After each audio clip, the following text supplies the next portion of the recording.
And yet, you see the contrast of China, which is a socialistic country, and they have healthcare, they have booming social lives, and when they run us through their grocery store, their groceries are next to nothing cheap. The tour I saw today was going through the produce section of a market.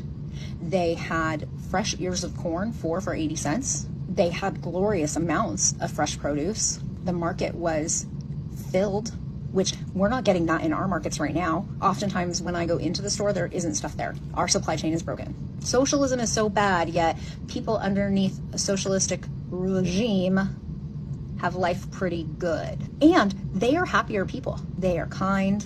They are friendly to each other. They are not instigating fights amongst each other. So about socialism, given what we can see on Red Note from another country that is a socialist country, we are free, yet getting all of our rights taken away and paying out the ass for it. 美国底层人民的生活男子因为背部疼痛变成了流浪汉。Homeless. Really, I am homeless. It partly is my own choice. I had really bad back pain.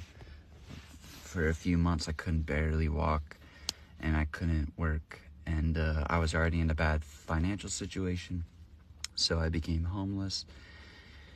And so, yeah, I see a lot of people asking about it and are curious about the situation. And I'm not a typical homeless person. I don't do drugs or alcohol. And I obviously got here for different reasons, but I am around them a lot, and I know a lot about what is going on in America. So ask me. I'm here answering your questions. My other videos, I hope to share my music. I got this little tiny practice amp. It's got distortion on it, which is awesome. And Diet Coke, you know, life is good for me. I'm not asking for money or pity or anything. I just see that a lot of people are like genuinely curious about homelessness in America. And yeah, I know a lot about it. 美国男子认为中国科技是最民主的科技 ，TikTok 就是最民主的社交平台，任何人都可以创作。China's technology, is the most democratic, undemocratic technology. What I mean by that is TikTok for example, is the most democratic social media, right? Like anyone can create and regular people go viral based on what other people think about them. Now, this DeepSeek AI app is open source. Anyone can contribute to it. That's a very democratic idea. Meanwhile, OpenAI and ChatGPT are very centralized and controlled. So maybe the government of China is very centralized, but the tech acts very decentralized and very democratic if you think about it. 美国男子逛了一圈小某书后，觉得美国资本家应该被吊死在路灯上。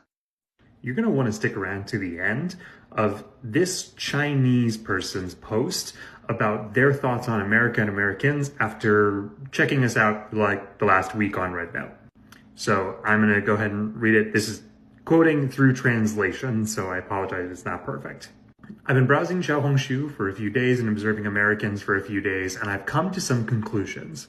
Number one, Americans who come here span all social classes. In reality, they are all very thoughtful, politically savvy, and highly capable, not the lower class individuals as described by public intellectuals.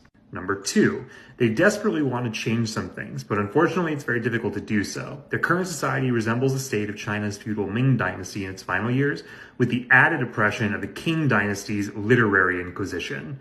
It's as if they have been blindfolded and tied up in a specific room, with each person enslaved. They are aware of the situation, but cannot escape or change it. There are various contradictions, horizontal, vertical, they are fragmented, and everyone is trapped in their own box, unable to move. They know this, but there's nothing they can do. Each group represents the interests of a certain group of people, and everyone's viewpoint seems reasonable. No one can convince anyone else, and no one dares to betray their own circle and class, as the consequences would be even worse. This is more terrifying than moral kidnapping. Even if you flip the table, it's useless. There is no unity of thought, and you can't do anything. Whatever you do is wrong. You have the heart to fight, but not the power to change the situation. Number three, many of the reasons stem from historical burdens, and many are deliberately set by the upper echelons. Infighting, shifting blame, lies. You can suspect, but you can't find evidence. And number four, Capitalists should really all be hanged from streetlights. I'm never leaving that app. 美国博主解答了美国人为什么不喜欢特斯拉的马斯克主要有2个原因。I have had multiple people on this app from China ask me why Americans don't like Elon Musk, because apparently a lot of people in China do really look up to Elon Musk. Now, I can't speak for all Americans. I can only speak for myself. And I will say one of the reasons that I don't care for Elon Musk is, for starters, I don't think billionaires should exist. Like, I understand companies, corporations can be worth billions of dollars. I get that.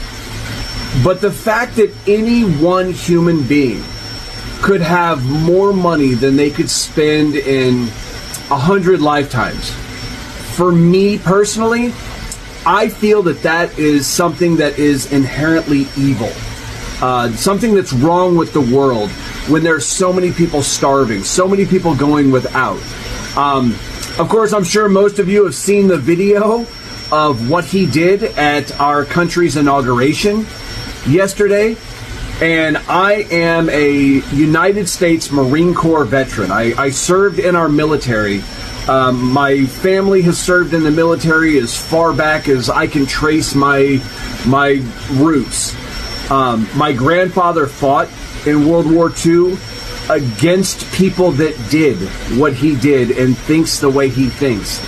That's the other big reason that I don't care for him.